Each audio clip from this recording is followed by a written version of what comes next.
I'm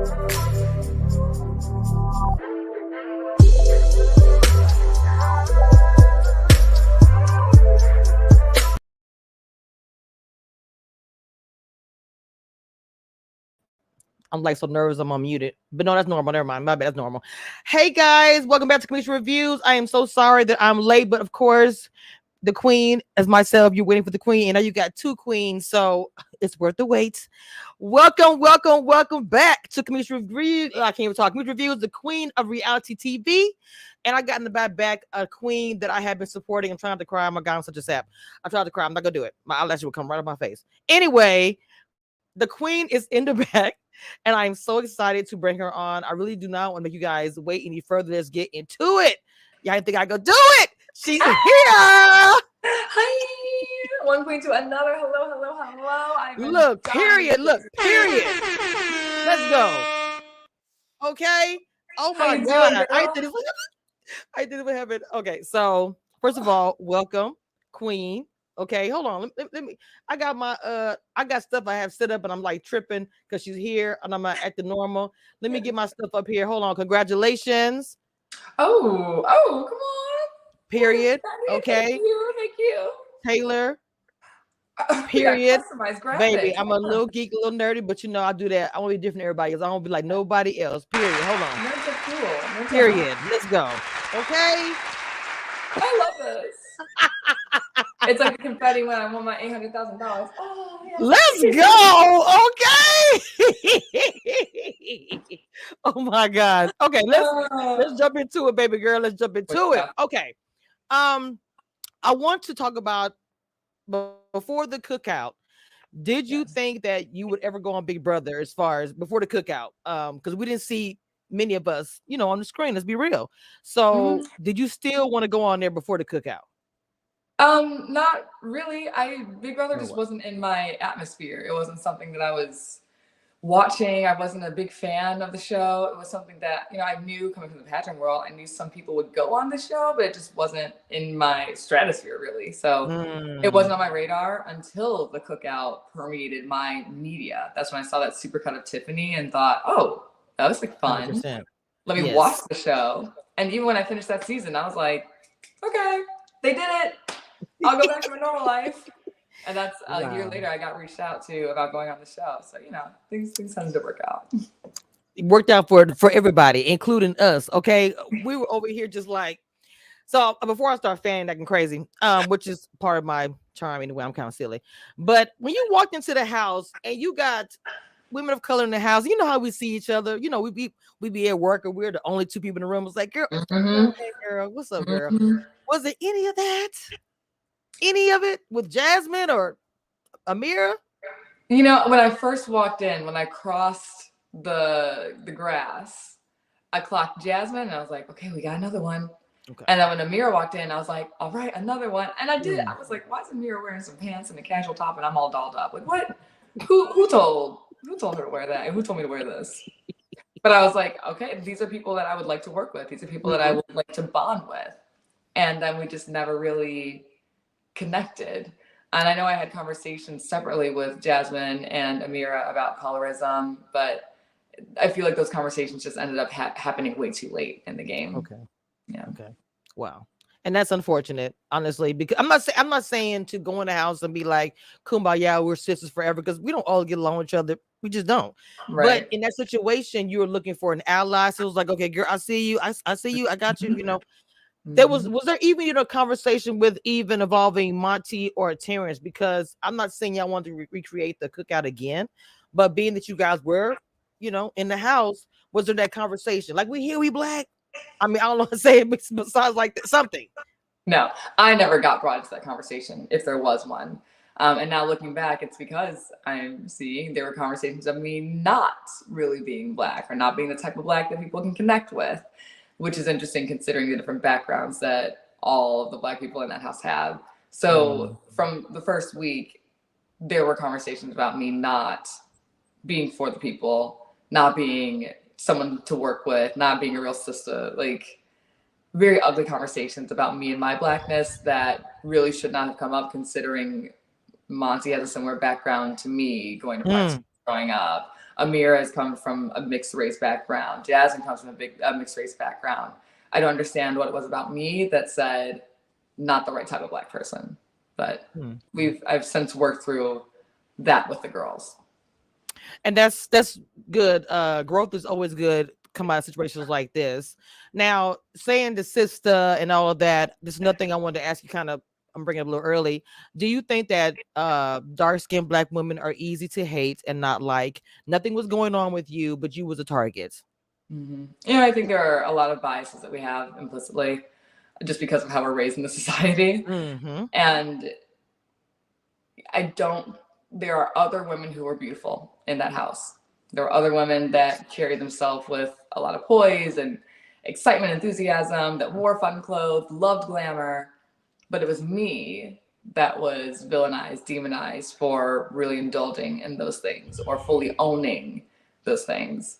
And you did own it. I do think it is very easy to say, this one should not be as confident as she is. That's fishy. What's going on there? And I think it is because I had the audacity to be a very confident, darker skinned Black woman. And it's funny because I've said this before, but I don't like calling myself dark skinned, not because I don't think that I'm dark skinned, but because there's so much deeper of a range. And I feel like I'm pretty like in the middle, if we're being honest here. But no, I get that. But for the purposes of this show, of who was around, I was the darkest person there. And it's interesting how things can ebb and flow depending on who is around. If there was someone darker on the spectrum than me, would they have received the hate that I got? Maybe. It's interesting how our paradigm will shift depending on who is around.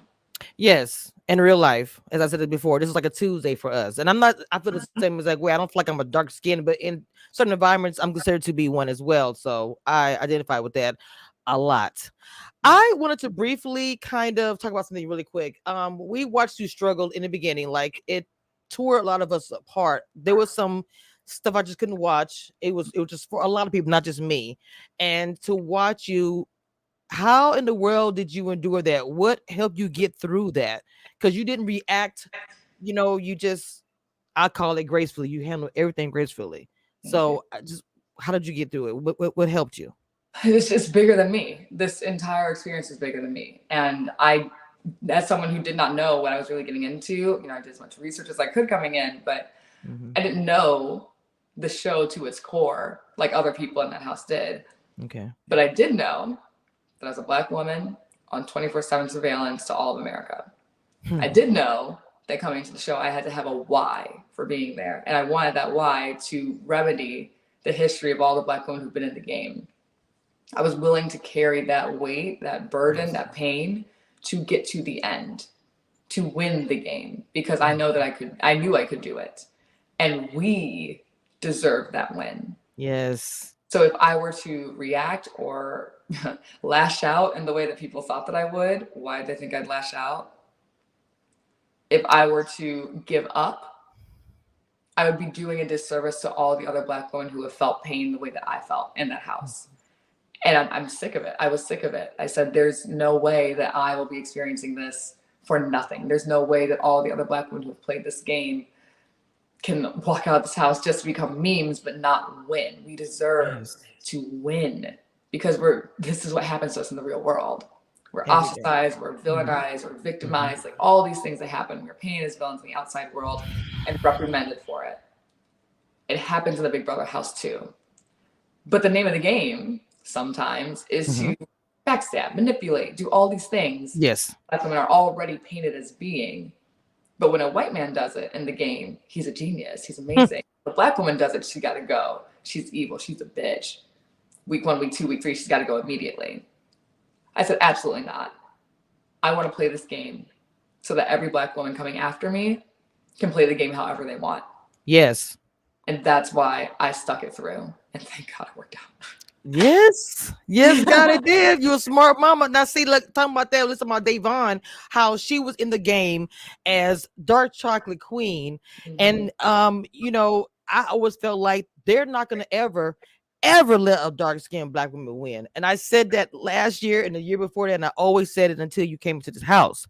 So for me, did you feel like you had that on your shoulder because Davon didn't want to react with the Christmas situation. I talk about this all the time. She did not want to react. So when you say that, it's like for us, if we react, we're aggressive. Yes. And you do want to be looked at that way. Yeah, I did not want that because it's happened before. It's happened before over and over. And I just wanted people to see me as, yes, a Black woman, because I am, unapologetically, but I'm also allowed to have a full range of emotions. And we just haven't been able to have that space in this game. And if we do have that, it's only for entertainment, not for the value of the game, the integrity of the game, the progress of the game. It's so that we can have our reactions memed and used in the outside world. But where's the real compensation? Where's the real value in that? I'm not here to just be a character. I'm here to push the game forward. I had a higher purpose in this space. And to do that, I had to be very cognizant that all of America's watching. I had to be very cognizant of the stereotypes that my house guests were placing on me. Because if I fell into those traps, I'd be on the block and out the door. It was bigger. It was so much bigger than just playing the game for myself. I wanted to talk about, that being said, watching you go through all of that and do all that, some accountability with Paloma, her behavior in the house, especially when she got out of the house, trying to say that you were bullying her and all these things. And this goes for really the people I'm going to mention, but for her, would you want a public apology or explanation? I know you I think you said you handled it privately, which I completely understand that, but people like her and Monte and Daniel, honestly, Black women especially want to see them all held accountable by you publicly, in my opinion. I might be wrong about that. I'm not sure, but do you want anything publicly, or you just rather handle that privately? No, of course. I believe I am owed public apologies by all of them. I believe I am owed private apologies by all of them, because at the end of the day, these are people that I had one-on-one relationships with. Like, these are people that I had interactions with. America saw it, but I still know them as human beings. It's easier to paint them with a brush as just wholly terrible individuals, but I still know them as human beings with people that they love and care about, and vice versa. Right. It's annoying sometimes how nice I can be, but yes. So yes, I would like that personal apology. I also think the opportunity may have passed for that to happen. Because I don't want the apology to come from a place of, oh, she won America's Favorite Player? Oh, I'm seeing the things that I said, and I thought I forgot about the things that I said. Wow. Now that I'm seeing them and people are mad at me on Twitter and it's all in my face, maybe I should apologize. Because I want to go to appearances and make money and do this and that. And so maybe me if I apologize. That's not what I want an apology to be. I don't want an apology because people are getting backlash on Twitter or Instagram or whatever. I want an apology because you see what you've done to me. You see the harm that you've caused me and people like me by a larger extent. But I don't think we're at a space now where those apologies are going to stem from that anymore. So publicly, publicly remedy the people that you've harmed publicly.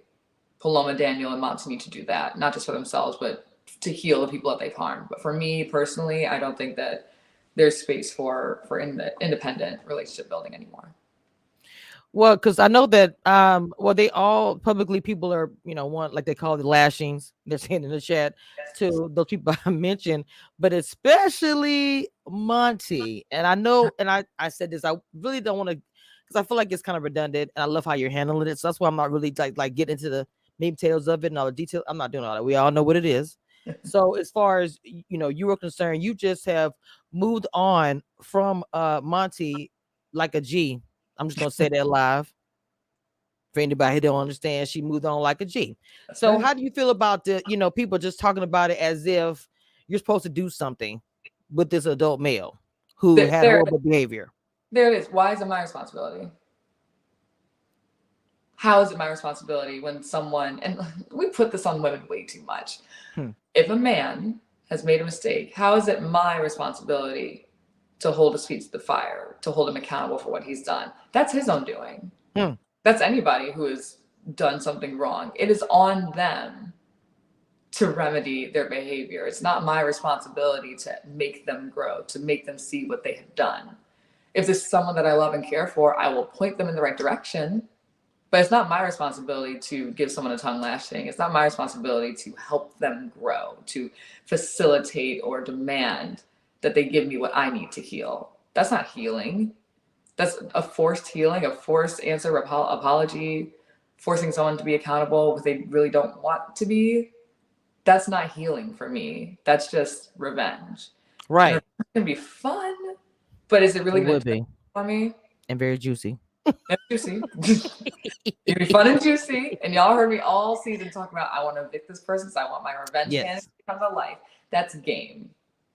That is game. So speaking of well, not even to get into the other stuff about games. Talk about, you know, people are trying to break down and tear down your game. And me personally felt like it was straight up strategic moves, you know, and I want to hear from you because it's being dragged, even though you sat in the number one spot. Okay. Thank you. So your game, they look at it like you just, I don't know what they think about it. It's kind of negative, but I want to know from you, how do you feel about people tearing down your game? I think they very traditional and outdated idea of how this game can be played in one. And when you look at Big Brother, people say, oh, like, she wasn't a comp beast, or, you know, she wasn't a strategist. Yeah, I knew I wouldn't be that coming into the game. I said that in preseason interviews. I said, I'm no strategist. I need to be friends with a strategist. And I could probably be a comp beast. I would have been if Michael wasn't there, but that's another conversation.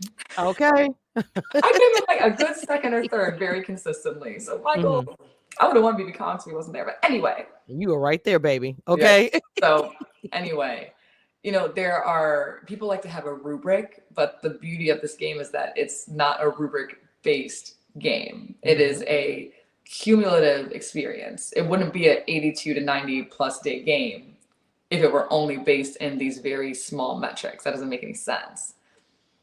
For my game, I had to come from a place of survival from day one. I walked into the house and I said, let me just turn this game on to super mega hard mode and play the entire game like that. And survival came only at a social game. And a social game doesn't mean that I have the best, strongest relationships with everybody. A social game means that I started from the bottom and I found a way to maneuver all the way through where each connection that I made benefited me in some capacity. Even if those relationships were bad, they were bad enough where people in the house realized we need to step up and do something. And in stepping up and doing something, I was able to make stronger connections with those people so that my enemies were taken out of the house on my behalf. Everything that happened in that house was to benefit me, whether or not it was good for someone's individual game. People just didn't realize it until they got out of the house. And that's the power of a social game. That's the power of instilling the fear of God into Monte that Turner could beat him in the end. There are small seeds that you can plant throughout the game that lead up to the big ripple effect. And people want to give credit to the people that have like the big move. The big move is not always started by that person. The big move can be planted by a small seed. And you have to look at the gardener. I was the gardener. Very smart. You don't have to make a big wave to make a boom. Okay? That's right. I love it. I love it. Oh my God. I told you a G. I mean, look, I'm from Louisiana and I live in Texas with Southern. Okay, look, everything you did was smooth to me. When I got mad, I was like, you know what? She got a purpose with this. She's got a purpose. Now, I'm gonna say them really quick now. When you was, going through everything and Twitter was blowing up, myself, another content creator, Sheena, who's in the chat, we created a space. We created a space on Twitter for people of color to come in and speak about Big Brother. We literally created space on Twitter, and it blew up to where we literally would go live on spaces. If you ever get a chance to listen to them, and we're crying, we're mad, we're happy, we're uplifting you the entire time. And that's something I'm so proud of because we were doing it when nobody really was paying attention. We was automatically uplifting you, even though I got mad a lot. You cussed a whole lot too. I can't do it more. I got pissed off a lot. I'm just saying. You had a lot of the emotions that I could not do in that house. So thank you. Thank you. But she had to calm me down a lot because I was like, baby, I can't watch it. I'm done. I can't watch it. But I couldn't help but watch it. I was like, I want to see her win, damn it. It was just a whole lot of that. But So you being a pageant queen, which is a beautiful thing as well, which was weirdly attacked. Um, did you ever encounter that outside of the house before Big Brother with women having a big deal about that? Was this a No, common thing or was this new? this was definitely new. You know, when you are in the pageant world, the women are really uplifting and really supportive because we all have a shared goal. So no one's going to judge you for wanting to be a beauty queen. And the beauty in losing a pageant is that you walk away with just an amazing support network of really accomplished, driven, beautiful women inside and out. So I'm just used to women being uplifting, whether they win or lose. I'm used to women not being intimidated because they're confident in their own selves. So walking into the house, you guys heard me. I was like, I'm here to play a girls' game. I'm here to like do it for the girls. Let's go. Mm-hmm. And day one, it's, oh, she's a pageant girl. She's a pageant girl. Like she's face, she's this, she's that. She can turn it on. She can do this, she can do that. And I'm like, everything I do comes from a place of just being genuine. And yes, I do the hair and the makeup. Jasmine did too. Alyssa loves fashion. True. What is it about me having actually just worn a crown on my head while the rest of the women in the house, as I walked in, I assumed were queens in their own way. What was it about me that made them feel so ostracized or put off or anything like that?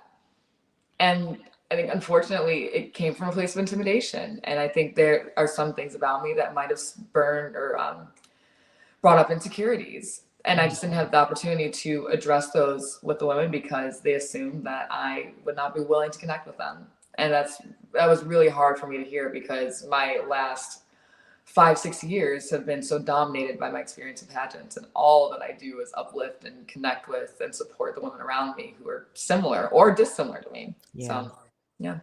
That had to have been hard though with the women part. People, regardless of what's been said since then, everything that had to have been rough to deal with, because especially when you said you never had to deal with it before. Because like I know the pageants like a team, you guys look out for each other, have each other's back. It's a lot of unity there, a lot of uplifting, and for you it didn't make any sense. Okay, now the Daniel yelling in your face. Now I have to be completely 100% honest with you, Mama. I could have endured a lot in that house. Pretty much probably everything, going to the bathroom and scream, whatever. But that, I would have got sent home or something. I don't know what would happen. I'm just telling you, that would have been a moment for me. Now, this is me. So for you, I don't know how you did it. And then how did you feel? I'm sorry, I'm getting emotional again. How did you feel about the two brothers? I'm saying this, standing there. Well, all the men, but let's not even say brothers. All the men standing there while this was going on. I was hurt. I was very hurt by the accusation. First, I was confused. I was very confused because I did not know that I had done or said anything to hurt Nicole. When I think this is a very gentle, delicate thing that I, at the time, thought was happening. Right. First, my concern is just making sure that I didn't harm someone that I, at the time, considered to be a friend with something so personal. Second, I was just confused because I don't know why Daniel is getting in my face starting in the bathroom. I think he's doing a bit. I think we're like laughing, kikiing, because I think that Daniel and I are cool. So he's an actor in some capacity, and I'm like, okay, let's do a bit. This is fun. He walks out, and I realize something more serious is going on. That's when I follow after. And that's when he really gets in my face. Yeah. And blames me for Paloma having a mental health crisis and leaving the game. And that's when I never felt so alone in that house until that specific moment and that specific attack. Because one, he's saying all of America is watching, and I know all of America is watching, and I know he's wrong. Two, people had already told me, once Paloma left, people had already told me that they didn't hold me responsible for that, even though they thought that I was spreading rumors about her. So for someone to still hold on to that and throw that in my face, that hurt me. And three, nobody in that house stepped up and said anything. Jasmine, and we've talked about this since then. Jasmine was the only one that said anything, and she told me to just walk away. And that hurt me so deeply in the moment because it felt like she was dismissing me. But we've since talked about it, and she said, no, I needed you to walk away because you were about to, should have and deservedly should have gone off. Okay. And she said, if you stayed and you kept going through that, she was like, I don't care how messed up my ankle was, I was about to get up and do something I shouldn't have done on live TV. So I appreciate her protecting me in that space, because it would have gotten very ugly, because the two of us would have done some very ugly things, justifiably so. Right. But we both know who would have taken more heat for doing those things. Now, looking at Monte and Terrence.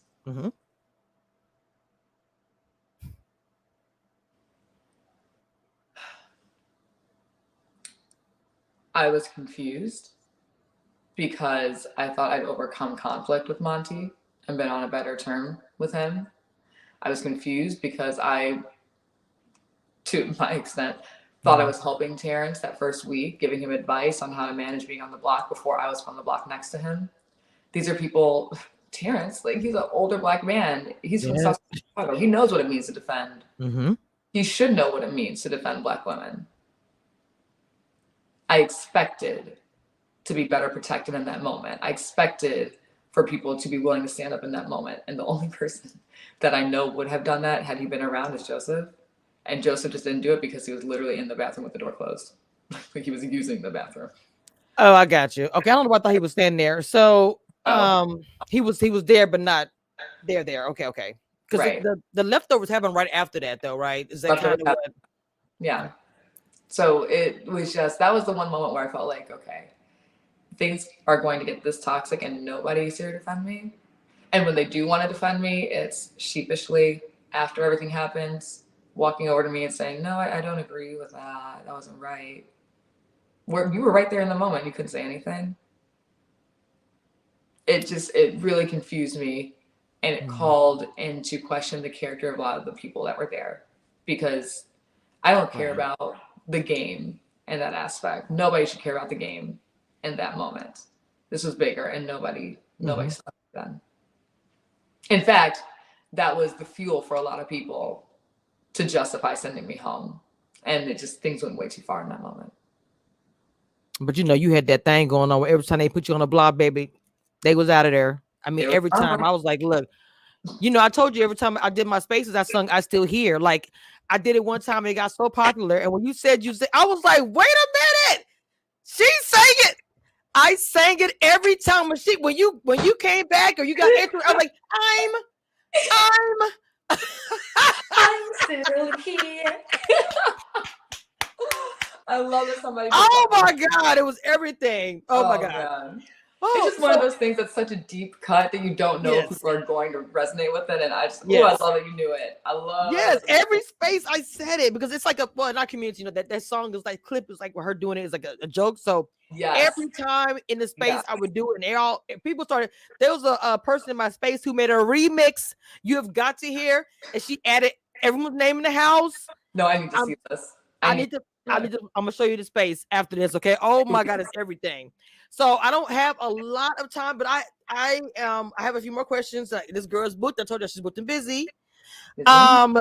Nicole, with the whole situation of the lies and the lies and the lies and my candy voice, has there ever been any accountability for that? Because that was, to me, a catalyst for a lot of things that happened after. I mean, it just was negative and ridiculous.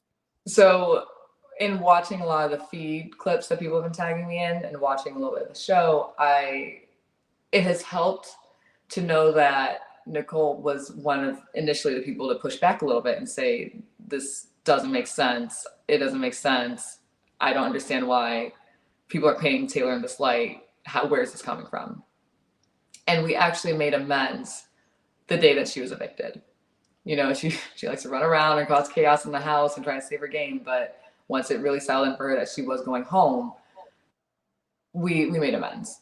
And I think for her to be walking out of the house having done that, I felt a lot better about her, because we did really bond that very first day. We just never acted on it. Yes, I did. Things plummeted down south for me. And I won't speak to her relationship with Daniel, but I know that it's been very tumultuous. Interesting. That is no longer a friendship. Oh, wow. Really? Well, so Nicole is someone who has actively and preemptively done the work to apologize events, and Nicole and I are in a much better place now, almost to the point where we were that very first day that we met. So I know it's hard for a lot of people to hear that I am working through and building relationships with some of the people, but the women in particular of my season, without having even done their exit interviews or their interviews with Julie, they are women who came to me before being evicted, owned what they did, and are now working actively to build those relationships. And I will give them space before they say things publicly online because they're doing things behind the scenes.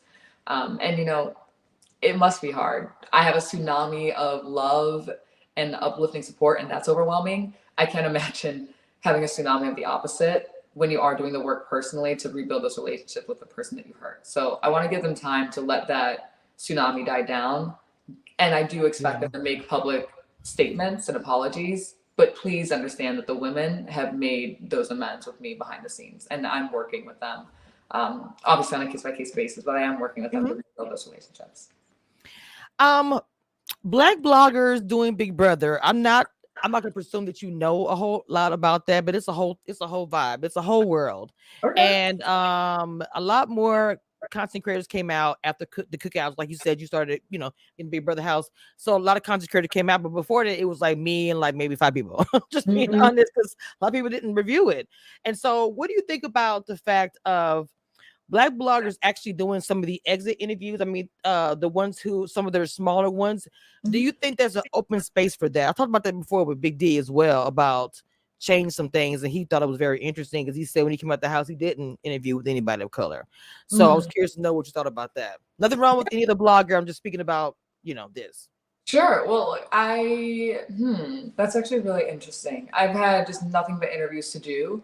And I've made it very clear that working with Black bloggers and Black interviewers, media is really important to me, because who am I to talk from day one about wanting to represent Black women and then completely alienate all Black media that's going to uplift these stories and share these stories in spaces that they haven't reached? I mean, like I said, Big Brother didn't penetrate my bubble until the cookout. And it's because of other Black people saying, hey, this is happening, this is really cool, that it made my TikTok feed. Big Brother just never came into my world outside of that. Okay. If we're going to expand this universe, if we're going to open up the space and have more Black women come behind me, like they better, after all the things that I went Look, for real, we have to engage and uplift smaller Black creators that are in this space. And I understand wanting to give more access to established media bases, and I would hope that they are hiring more Black creators. But I also want to promote Black ownership over their own work. yes. I want to prioritize their IP staying with them. And in doing that, what we do is uplift those specific platforms, or at the very least make them known. So yes, there is space for these interviews to happen. It is overwhelming coming out of the house. I get it. But we can give access to smaller creators in the same way that we do with big creators, because the numbers, the statistics may not have the same reach as big things like People, Us Weekly, etc. But the reach and the weight that we carry for the culture, that word of mouth that we have, is so much faster than one of those bigger platforms. The access is so much greater and different than those bigger platforms. So if we're going to expand this universe, we have to uplift these smaller voices for all people of color, not just Black. In my case, I'm saying Black because I am Black. Yes. It may be different for someone like a Kaser. It may be different for someone like a Joseph. It may be different for someone like I'm trying to think of people who were of other ethnicities in the house. Right. But we have to uplift not just those people and their stories, but what they can also bring to the table. And that's why we sign up for the game. We love the game, we play the game, but we also have something bigger to bring. That's why we all talk about having a why. So yeah, let's open up the space. Let's kick the door down and let people like you and other Black creators have first dibs. I love it, because I'm gonna say something, because I've been doing this, mama, for over 10 years, like doing Big Brother. And we as Black women, Black bloggers, we are hidden. And mama, you have made us sing. So I need you to understand that to us, it's more than just, you know, of course you winning is everything, but you even doing this is gonna mean more to not just to me, but to other people who watch me or who support me, and just to other bloggers who come up behind me, because I'm gonna always support Black women. I love women. I came from a Black queen, so that's what I'm going to do. So I said I was gonna cry, but I do it anyway. But I want to say thank you for coming on my platform. I'm happy you came on and gave me your time, and you are a queen to me. You're a queen to many. Don't let anybody else tell you different. You're winning. It's gonna allow Black little girls watching Big Brother. Is gonna want to get on Big Brother when they be old enough to do it. So, thank you again. I appreciate you so much for coming on, for sharing my stuff, just supporting me 100%. Misha, I would not be here. I would not have the support that I have if it weren't for you. And I mean that all the way down. Like, I am absolutely nothing in this game without the people like you to support me. So thank you. And it is so much more impactful for me to be on your platform than for you to just have me. So thank you for giving me the space to be here too. All right, guys. Little mama got to get up out of here. So I am a Southern girl, but a little bit crazy. We got to go up to spaces and talk about this, and I'm gonna cry some more. But I'm gonna close the door because this is the South and this is the end. Bye.